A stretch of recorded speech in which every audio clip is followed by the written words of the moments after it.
Get this cleavage tonight. Welcome back to the Stephen Knight Show. Hope you are having a great Monday. Tonight we welcome very special guest, K-Soul. She has a brand new single called Prophet of Man. She's a very talented singer-songwriter.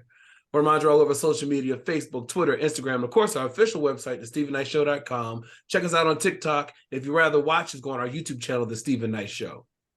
All right, Chike is out celebrating his birthday. His birthday was last Wednesday, so he'll be back next Monday. So happy belated birthday to him. But my brother, my big brother, is back in, stepping in for Chike. We just got back from Virginia yesterday celebrating my little brother, our little brother, and seeing family. So it was good to catch up with family as always. Lyrics, tell them about yourself. You know, you're an artist, you have great music, I know you're working on a lot of things. What can you tell us? Hey, I'm just pounding the pavement still. I'm working on a new album right now. I have a lot of shows coming up, and I'm also about to be a part of a web series where I get to display my acting abilities. Okay. And being a dad. That's all. And being a dad. And where can everybody keep up with all your great stuff you have going on? So on Instagram and Twitter, you can find me at lyrics LYRICS0122, and on there I have a link in my bio, my link tree, and it brings you all to all my music pages, YouTube pages, Facebook, anything, any platform I'm on that's on there. All right. And Miss Lanier, I see you looking beautiful tonight. Got your shirt, got your little beautiful shirt on. We said we did a little something different this week. Not intentional, huh? Not intentional. I was like, you know what? Fuck it, they're gonna get this cleavage tonight. All right, well, y'all, my bad. I said y'all looking all good. I look like I just came out of boxing gym or something. Oh no. Let me tell you something. From the waist down, it's sweatpants, honey. Don't get it twisted. It's sweatpants and fuzzy slippers from the waist down. Don't get it twisted. Well, listen, our question of the day is, have you ever looked through your significant other's phone and what did you find? I'll start with you, Lanier. Absolutely not. No. So like, if we're like looking at something on our phones, we may do that. Like, you know what I mean? Oh, well, babe, look at this, or, you know, whatever, but not that whole creeping, let me go look and see what's going on. No, I don't believe it. I got to do all that. Then I don't need to be with you. Exactly. And I'm good. And you can have I believe in passwords though, only because if you lose your phone, that could be a problem if your phone is open and somebody finds it. But I believe in passwords, and he can have mine, and you know, and vice versa. So yeah, I'm leaving that. What about you, Lyrics? No, I never did that, man. I never been like a jealous person, right? And I'd be so unconcerned with little stuff. You know, I just don't. Sometimes me and my wife be watching the movie, her phone ring, it be right by me. I don't even look down and see who it is. It ain't none of, you know. Yeah. I don't do it either. What you doing in the dark don't come to the light sooner or later. Exactly. I'm stressing myself like that because you ain't gonna be able to keep it on that phone but for so long until you start messing up, till you start slipping up, messing up, and that'll be in your actions. I ain't even got to worry about the phone. That'll be in your actions. Right. Exactly. Well, tweet us and let us know, have you ever looked at your significant other's phone and what did you find? Someone did say they found their significant other's other significant other out of their two relationships. So, all right. Well, Gabriel Union, she had the internet buzzing last week. She revealed that she splits the bills 50-50 with Dwayne Wade. Excuse me, folks online spilled all kinds of onions about marriage roles. Gabby and Wade reacted with a short clip of them acting unbothered, caption, "I love when he matches my energy, 50-50 over here." But over the weekend, as the viral talks of their expenses continue, Gabrielle offered additional insight into their household dealings. She said, "Every household is different, and doing what's best for you and yours is the key. And what some don't understand is that I'm 100% responsible for 3 other households, and D has even more. The majority of those households are elderly people or minors. We both come from families that step up to help care for children or elderly relatives. So being able to be with someone who meets me halfway and lightens up my load gives me peace and support." Gabby wrote in the Instagram comment section. And she said, he's offered to cover me, trust, but that's not my ministry, nor brings me peace. All that I say, I love how we recognize that there's billions of ways to exist, and you just got to find what's right for you, and that brings you peace. I found mine, and just put red heart emoji. So if you remember, she was on an episode of Bloomberg Originals, I Did Generation, and that's where she expressed that they have a 50-50 household. And of course, everyone was saying, well, he makes so much more money. Why is this? And there was a lot of back and forth, but she later explained it. What do you think, lyrics of her explanation?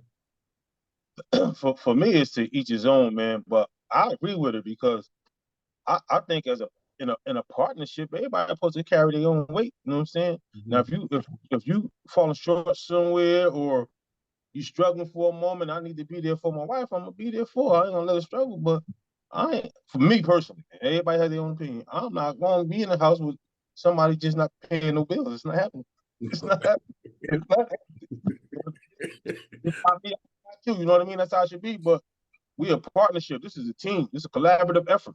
So it ain't collaborative if I'm doing everything. You know? Right, exactly. That's my take. What about you, Linnea? So my boyfriend and I, we have this conversation, all the time. When they talk about, when we talk about couples on the show and stuff like that. We kind of touched on this a little while ago. And realistically, right? The only way you can really split things down the line 50-50 is if you sit down and be like, this is what you put in, this is what you put in. So when it comes to relationships, sometimes I'm gonna be at 80 and he's gonna be at 20. Sometimes he's gonna be 70 and I'm gonna be 30. But together, we gonna hit that 100% and making sure that our household is covered. Mm-hmm. And I get what Gabrielle is saying in regards to they have other households, because I have two parents who are dealing with health issues. Mm-hmm. And outside of their income that they have, then it's my income to help supplement what they can't get off of their income. So I'm grocery shopping for 3 households. I'm finishing up the rest of the bills that they checks might not be able to cover because something else extra came in. So I'm handling those things for my parents. Right. And also on top of that, having had the conversation, like, you know what I mean? Depending on the dynamic, like right now, my mom is in the house with my brother. But with my dad is by himself. He cool right now, but he gets to a point he can't be by himself. Guess where he coming? Because we don't believe in somebody in homes. Just like with my boyfriend's mom, she gets to a point, and God willing, that's down the line. She coming with us. Mm-hmm. She's gonna live in house with us. You know what I mean? Until. Period. Right. Yeah. So I understand what she says by we're taking care of. I'm taking care of these households over here, because people tend to forget. Just because you have money, right? You have responsibility. And their money is different. Right. Because they're living a certain lifestyle. So what they've done is they've set their closest relatives up, especially those elder ones, so they can take care of them. So I definitely get what she's saying, and I appreciate it. And I know me, and my dude already know. We in the same household, like we tackling this together. It's no, and I know the old school way of thinking of the man is supposed to pay the bills. Listen, I like to work and you know what I mean, put my thing in. There are things that I'm good at that my dude is not, and there's things he's amazing at that I'm not. So we balance each other and it works. So whatever works for you, please don't let the internet like get in your mind and jack you up. Please don't do it. Right.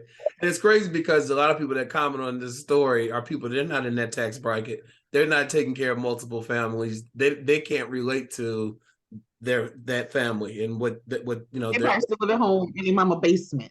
Right, exactly. But I do agree what she said. You have to find what works for you and yours and then go that way.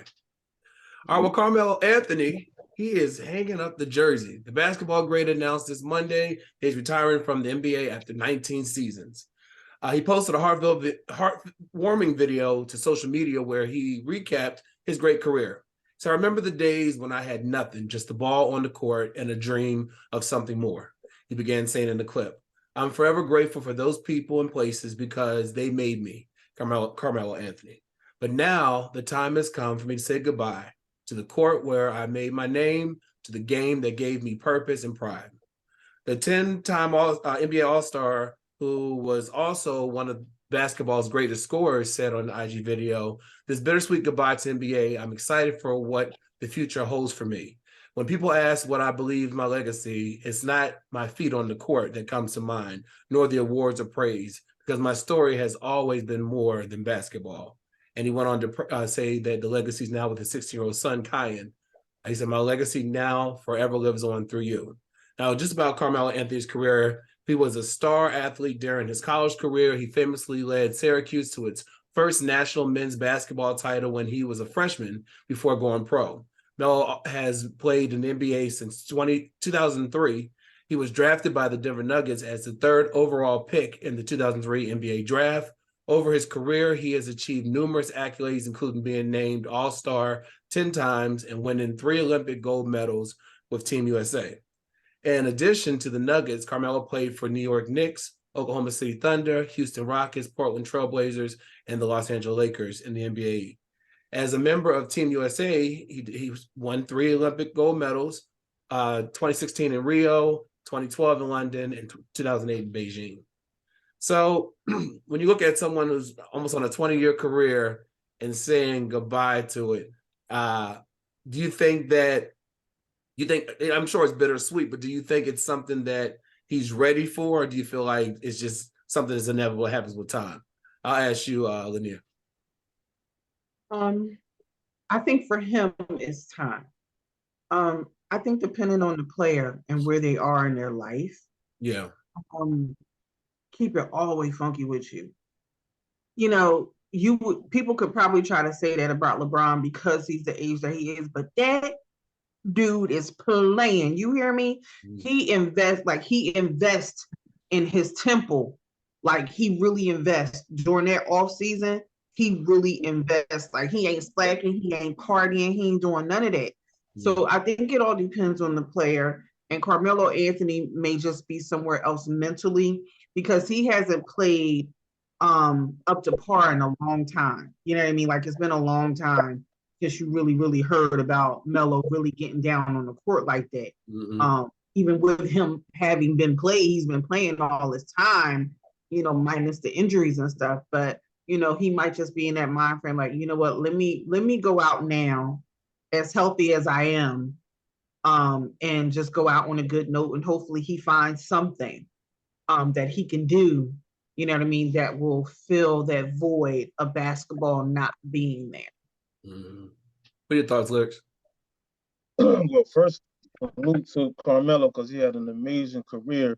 You know what I mean? And I feel like he could still contribute to a team off the bench, like anywhere between 15, 16 points a night.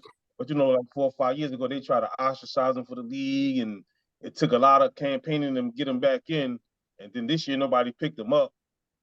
And then I've been seeing him in a lot of workouts with his son, making sure his son is, you know what I mean, developing like he wants him to and like he wants to. So I guess he just felt like, man, there's no need to continue to keep going through this. Let me just worry about my son and let him be the best basketball player he could be, and let me be the best father I could be to him. You know what I mean? So hats off to him, man. He's still a young man. He's not young in basketball standards, but he's a young guy, and you know what I mean? It's time for him to go do some other things. He got a lot of other things he do anyway. So absolutely, he'll be absolutely. good. Yeah, they highlighted him on CBS Mornings, I believe it was earlier this year, and he does a lot, even a lot for his community. And so I'm sure he'll find something that will fill that void for him. So wish him well in his next chapter. All right, well, the NAACP issued a travel advisory for the state of Florida on Saturday, citing an all-out attack on Black Americans and other groups. The advisory comes as a response to what the NAACP calls aggressive attempts to erase Black history and restrict diversity, equity, and inclusion programs in Florida schools by Florida Governor Ron DeSantis. Florida is openly hostile towards African Americans, people of color, and LGBT plus individuals. Before traveling to Florida, please understand that the state of Florida devalues and marginalizes the contributions of the challenges faced by African Americans and other communities of color. Under the leadership of Governor DeSantis, the state of Florida has become a hostile to Black Americans and in direct conflict with the democratic ideas that our nation was founded upon. He should know that democracy will prevail because the defenders are prepared to stand up and fight. We are not backing down. We are encouraged our allies to join us in the battle for the soul of our nation. This is from the NAACP president and CEO, Derek Johnson.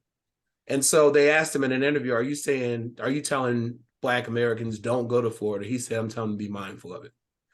Because, they have the issue with Disney. They had this huge facility. They were opening 20,000 jobs. They put that to a halt because of Ron DeSantis and his stands on the LGBT community. And then he's doing these other laws against women's rights, against Black rights, and things like that. What do you think about the NAACP issuing this travel advisory, Lyrics? I think it's good to make our people that's unaware aware, because like me, a person like me, I don't watch the news. I don't know what's going on all the time. So I mean, we touched on this a little bit yesterday, and I was just like, oh wow, really? Mm-hmm. But also, I have friends that live in Florida, and they tell me the racist encounters that they have had with other people, and they really have to, like, in certain cases, have to hurt these people, man, because they really beside themselves, and it's just sad and unfortunate that we have to continue to go through this kind of stuff, man. That's why, me personally, I stay away from places like that, because I know I'm going to go to jail or I'm gonna get kicked, or vice versa. Right. You know what I mean? But it's just, it just makes me sick to my stomach, man. It's not a lot of stuff that riles me up, but this kind of stuff right here, man, it really gets to me, man. So all our people, please be aware, man. That's all I could say. Absolutely. Lanier? We touch on, political stuff, when we do the show. So I am not surprised. And, Florida has been a hotbed for some time now. And of course, it's even worse. You have to be the most miserable person to want to fight Disney. Right. Like, you have to be utterly and completely miserable to want to go to war with Disney. That means your balls are small. That's what it means. And for me personally, I never got to go back to Florida a day in my life, and I will be okay with that. And I would say to other people, don't go to Florida. I mean, and I don't know if we talked about this before, that atrocious immigration bill that's supposed to start July 1st, where you got immigrants running up out of there. You hear me? Like, who gonna do your farming? Who gonna do your hard labor? Like, things are, listen, Florida is about to get shut down. That's what's about to happen. Florida is going to get shut down, because if you're telling people, well, if you have, like, it was a young lady, she's Spanish, her parents, she was born here, but her parents weren't. Her parents lived with her. And they said that bill would entitle them to go to her house, get her locked up, and deport her parents. So she's like, I'm scared to go outside. Yeah. You understand what I'm doing? All the hard laborers who were doing all that farming over there, all of that has ceased. All of that has ceased. Like, they have hightailed it up out of there. Who gonna mow your lawn? Who gonna wash your windows? Who gonna do all that stuff for you? The stuff that menial work that Americans really don't want to do, those immigrants are doing that. You understand what I'm saying? Especially over there. And he is, whoo, I don't know what happened to him as a child, but that's a different kind of evil. Yeah. It's a different kind of evil. And I don't know what you can do to stop that. We know it needs to be done, but people are not willing to really be collective and collectively come together. You know what I mean? Like Florida is going to fall by the wayside, period. And that'll just be the start. Once you see Florida fall and that demise, anybody else who tries to follow suit should take note. Yeah. And he is expected to announce that he's running for president, was no surprise to anybody, on Wednesday. But someone said it best: if you think he'll be good, if you want to see what kind of president he would be, see how he's running forward. See how he's running forward. You know who just announced that they're running for president? And I almost beat my pants. Oh my God. Well, you need to look up. You need to look at his mofo. You need to look at his rally. Liz, you got to look him up. Just look. He's a Republican. He's black. Right. But you gotta look him up. Okay. And if you know who, if you ever watched Fat Albert, because I don't know how old you are. Yeah, I watched Fat Albert. Just look at his face and see who he look like. Then think about Fat Albert. He look like Mushmouth. Yes, he does. Well, he was saying in his he had a rally and he was saying they called him a token. They called him something else, and they called him the N-word when he went against Biden. And someone broke down on TikTok his that thing. It was hilarious. Opera Thomas Mike went out on him. He goes. Dave Chappelle did that in the skit. I don't remember which one. Right. Oh my God. He's like Clarence Bigsby off of the Dave Chappelle show. Our last story. So a 31-year-old Colorado woman who confessed to sexually abusing a 13-year-old boy has been sentenced to 90 days in jail, according to KKTV. The woman also gave birth to a baby fathered by the boy. Now, according to the outlet, Andrea Serrano will serve 90 days in jail minus 7 days she's already served. This decision was made after the family of the alleged sexual assault victim condemned the court for initially allowing Serrano to accept the plea deal with no jail time. The initial plea deal solely consisted of Serrano serving 10 years to life on a sex offender intensive supervised probation. The victim's mother reportedly spoke to KKTV after the plea deal was offered in March. She said, "I feel like my son was robbed of his childhood. Now he's having to be a father. He's a victim. He's going to have to live with that for the rest of his life. I feel like if she was a man and he was a little girl, it would definitely be different. They would be seeking more. I feel like because he's not a woman, they're not. They're having compassion for her." Additionally, the 13-year-old mother shared sentiments in court, and she reportedly explained that giving the 31-year-old no jail time for sexually abusing and having a child with a minor would set a bad example for the community. She said she needs to go to jail. During Serrano's sentencing, she reportedly expressed her desire to apologize to the victim, his family, her family, and her children. According to KKTV, 31 will be serving her jail time next week. The Fountain Police reportedly began investigating the 31-year-old after they received a tip about her alleged crime in June of last year, according to the outlet. Serrano was arrested in July of last year.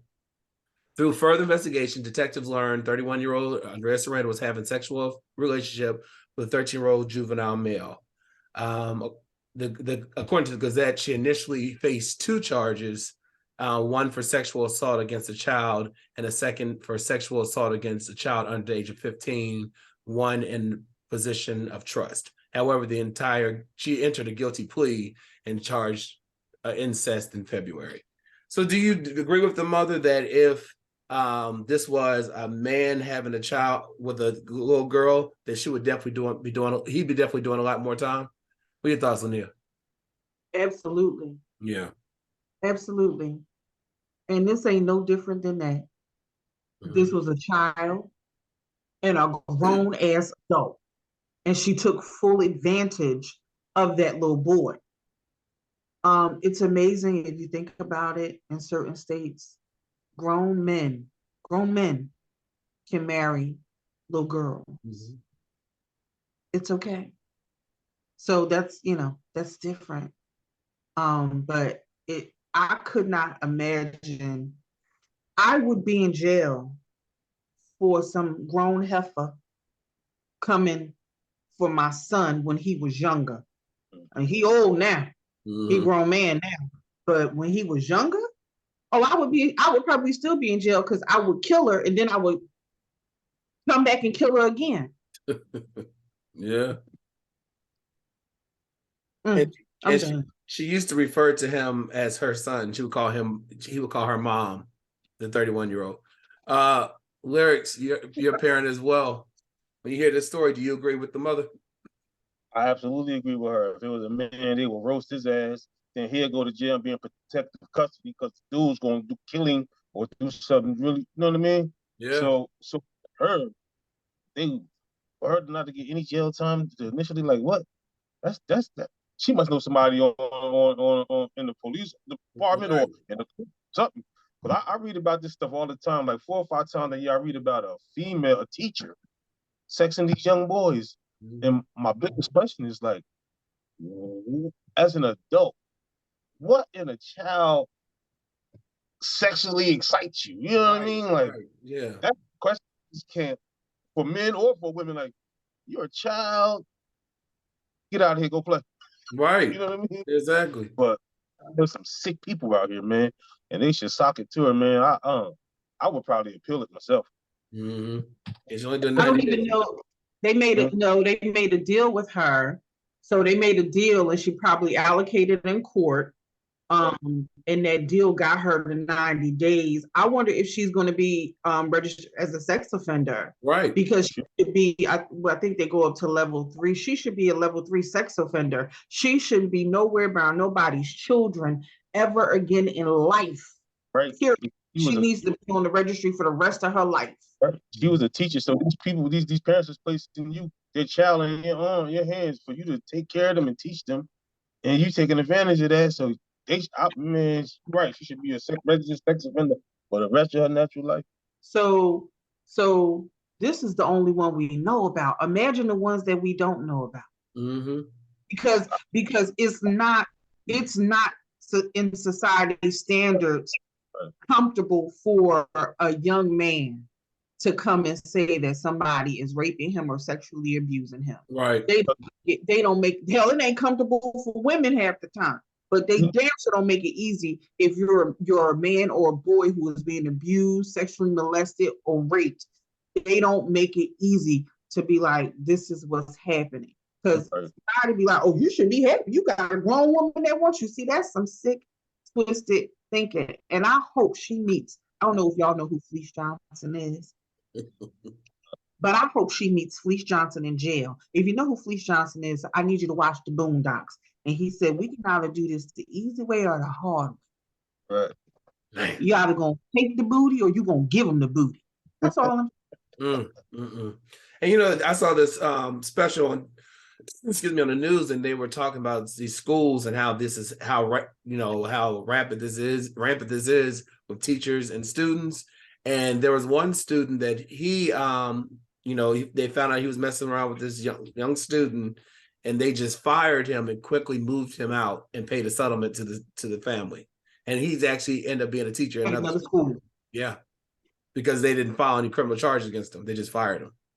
They just let him go so he can pop somewhere else. There was a big bust with a bunch of women who were caught having sex with students. It was like 6 of them. Yeah, I think I remember that. They were all teachers. I ain't gonna lie. In high school, I almost got one of my teachers. You said that yesterday. If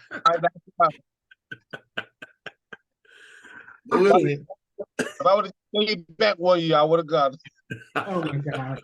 See, we can't have this conversation. Well, listen, Lyrics, as always, thank you for joining in tonight. Lania, always thank you. When we come back, we have singer-songwriter K-Soul right back after this. Peace.